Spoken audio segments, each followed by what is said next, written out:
What would you expect for intact tissue? What sort of compensation? What sort of... Well, why don't you start by telling me what you're used to paying? Hello, everybody, and thank you for tuning in to the Liberty Report. With me today is Daniel McAdams. Daniel, good to have you with us today. Good morning, Dr. Paul. Good. I'd like to talk a little bit today about what a lot of people are talking about, and it is this grotesque scandal going on with Planned Parenthood. I never think of them as being planning parenthood. They're planning other things. They're planning how not to become parents. And many people have just, seen the video, and it's been on TV a whole lot, how bad it really has gotten. But there's two issues here. One is the principle of abortion and the right to life, and whether the fetus is human and whether killing the fetus is an act of violence, and how do you handle this? That's one issue. But another issue is who pays for this? And I've argued that I think the far left, the pro-abortion people, are going to make a grand mistake, and this might represent this grand mistake, and that is forcing people who devoutly believe that taking this life is equivalent to killing a human being. And they claim that the taxpayer ought to pay for it. And then we hear that the taxpayer is paying over $500 million to Planned Parenthood to do this. And we don't know a whole lot about that. And I think there's been some stories in the paper about it's even difficult to find out how this money is being spent. Yeah, that's true. Mary Hansen, who writes for The Federalist, she was one of the first when this latest scandal broke, which is, as you know, the selling of the body parts, the organs of these unborn children. She broke the story about federal funding, and obviously, she sent a Freedom of Information request to the government. And as you know, these things can take years to process, and so she requested an expedited process because the issue is in the news right now. Everyone's talking about it. Well, her request was denied for expedited FOIA processing, and here was their reasoning. This is a Health and Human Services. They said, this is not a breaking story of general public interest. They only wish. Obviously this is a big story. Even, everybody that's for abortion, we put them in one category of being leftist. But there are some people who have a humanitarian instinct and they're doing well, and they might not even be for the funding. And all of a sudden, this comes up. So this might dampen enthusiasm because there's moves already in the Congress to try to cut back. But that's only part of it, because I think that we have to look at the big picture, and in the big picture is that we have the situation we have today, even the funding, because of two political parties, the Republicans and the Democrats. I mean, when Republicans were in charge, they had the House, the Senate, and the presidency. They did nothing to cut back on this. And I recall, and I'm sure you do too, when I was in Congress, there was funding in our foreign aid packages which would go to doing abortions. And the conservative Republicans had an agreement with the left. Will you grant us this Mexico language, and we'll say that none of this money can be spent for abortion, only for birth control. And the Republicans would go along with this, and everybody would be happy. The Republicans were against abortion. They stopped the funding, and the left got their money. And then you ruined the party because you said all the money is fungible. You give them this for this, and it frees up money for that. Well, and I wanted to make that point that you have to look at the whole picture. You have to deny all funding because of that point you make. It's fungible. They spend more money on birth control pills. They have more money left over to do the abortion. But the principle is so bad. I mean, people can have a principled stand against abortion, is one thing, but they should have a principled stand that why are governments involved in this and taking money from one group and forcing them to pay for this. So Republicans tend to work together. You take the issue of welfare itself. I mean, why do we have welfare? Oh, it's all the Democrats. Oh, sure. When the Republicans, and they don't vote for any welfare. They vote for welfare for poor and a lot of welfare for the rich. Mm-hmm. But it's always this competition going on.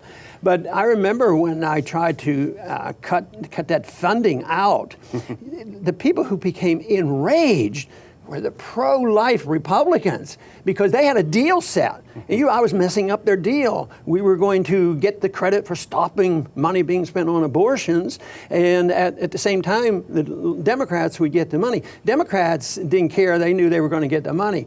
But it was so bad that some of the top leaders in the Right to Life movement in Congress were furious with me. One even would not vote for it. He just ducked the vote because he didn't want to be seen voting against this funding. That is pure hypocrisy. Yeah, I remember when you raised your hand and you offered to cut all the funding, and I know you won't say it, but it was Chris Smith and Henry Hyde, great champions of the pro-life movement. And I remember the fury that rose in the room when you spoiled the party. Well, yes, and unfortunately, it continues this way in Washington. But you know, the other issue that comes up has to do with who gets aborted. Well, some people say only poor people get aborted. Well, that's not true at all. Is it only unmarried girls? Well, they get a lot, but a lot of married people get it. But if you go by race, guess what? Blacks get the most abortions. And one of the stories that I have told that really got my attention was, you know, in 1973 is when I gave my first political speech. And it had to do with, of all things, the Federal Reserve and money. We had just gone through this episode of getting off the gold standard and putting on wage and price controls. It was chaotic, high inflation and high unemployment rate. So I gave the speech at a Republican function, and a question came up about abortion. I said, because Roe versus Wade came out in 73, that particular year. And I took my position that I believed it was human life, and to kill a human life was an act of aggression, and I didn't support it. And afterwards, the person didn't say this in public, but it was a middle-aged Republican businessman, typical Republican. He came over and he says, Ron, he says, let me tell you, this is good. He says, because this will mean that the blacks will be aborted. And I thought, holy man. And this was from a conservative Republican. And, you know, I dismissed that. That's not conceivable. But when you look at these statistics, 16 million blacks have been aborted since 1973. And all done in the name of humanitarianism and goodness and helping people. Well, you know, this horrific sentiment that this gentleman expressed to you was not that different from the founder of Planned Parenthood, Margaret Sanger, who was a eugenicist. She believed that, you know, that non-whites need to be killed, that people who are deformed need to be killed. So really, what he was saying is consistent with the founders of Planned Parenthood. But you know, on the blacks, it's interesting. I was looking at Pat Buchanan's column today, and it was he makes a point, and it is a very good point. The Black Lives Matter movement is expressing legitimate concern about the number of violent confrontations that young black men are having with police officers, and we know how those are turning out. But he points out that the number of black men and boys killed by police officers every year is less than 0.1% of the number of blacks that are killed in the womb every year. Right. You know, and when you talk about the group that supports, you know, the abortion program, they're generally described as progressive. I sort of like the word progressive. I'd like to think of myself as being progressive in ideas, but that's not what they think. This is so regressive, you know, using violence like this. I mean, they were more advanced when Hippocrates lived, you know, and thought that doctors shouldn't be involved in this, but now doctors are involved in all kinds of things, from torture to euthanasia and abortion. And this film that we looked at is just the epitome of a physician talking like this. But then there's the other thing that Republicans, you know, in spite of their inconsistencies that we already pointed out, there's many that are very consistent. They believe sincerely in pro-life position, but they just as sincerely believe that these young people, men and women now, should join the military, join the forces, defend liberty, and not only for defending our country, but for preemptive war, to go 6,000 miles away and get involved in this, and they depend on that, and they see no inconsistency. So I think a pro-life position is, yes, you protect the best you can the rights of the unborn, and also when they're older. And some people put out statistics that more blacks percentage-wise die in war as well as in crimes. So that is a good hypocrisy that the left often points out about the pro-life Christian right-wing people, is that they're pro-life until the kid is 18 and then they send him off. Yeah. But, you know, you spent a long career in medicine and you were intimately involved in this issue for a number of years, and you even wrote a book about it, you know, and you shared, I know, with me and with many others, some of your earlier experiences with this. Yes. I've often mentioned that when I was in medical school from 57 to 61, and had finished college, by the time I got out of medical school in 61, I had not heard the word abortion in my medical career. They weren't talking about it, negative, positive. It was just a non-issue.